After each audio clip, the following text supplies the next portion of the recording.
Hey guys, as we spoke about, we're going to go through a few things here on the brakes on this van here. We'll talk about the TODDY'S tips section. I've had a couple of people come to us, and it's a question we get asked a lot about brakes, also wheel bearings, what happens in a service. And what I thought our best option was to do today was just to run you through the standard drum brake scenario, electric magnet.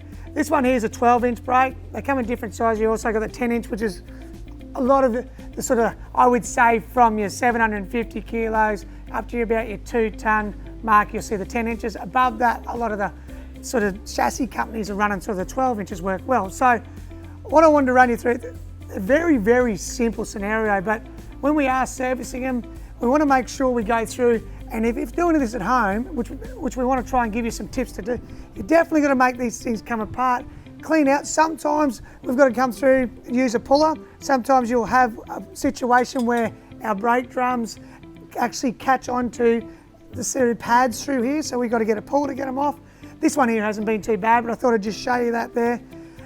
Another way to try and stop that is you can actually go through and adjust your brakes off to try and get that out. So talking about adjustment, once we've done the wheel bearings, every wheel bearing that we do, we always put a new wheel bearing seal on there. It's a major thing that stops grime, water, dust getting into that actual wheel bearing and causing havoc over time. So with that there, we'll go and tension your wheel bearing, get it on. Once we've done that, rule of thumb in the industry is anywhere between, you go and tighten the actual adjustment up, tighten it up tight where the wheel won't turn.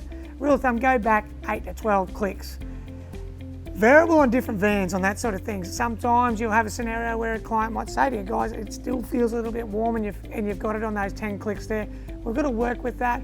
If that's happening, sometimes you might have a drum scenario problem. There's a few things that you need to work with. So just wanted to give you a tip at home to go through every 10,000 Ks we suggest. We should be servicing these, okay? That's where we are at that moment in time. If you haven't done any Ks, if it's sitting idle, let's look at maybe doing it every 12 months. That's what we suggest to go through that. So it is a matter of not just, as we do many different things in our services, but just take the time. Your wheel bearings are a major thing. Make sure they're looked after. If you see anything on them, make sure they're replaced. Don't question yourself. Don't go through it. If there's a score mark on a bearing, any discoloration, go through, change it. It's going to be the cheapest possible thing to do, other than having to do a stub axle out in the road or whilst you're travelling, ruining one of your family holidays. So if you need any of this done, we're here for you. Give us a call at AllBrand Caravan Services. You'll see the website after this here. If there's anything else you want to learn about on our TODDY tips section, just go through, make some comments, come and see us, and I hope you have a great day, and we'll speak to you soon. Safe travels.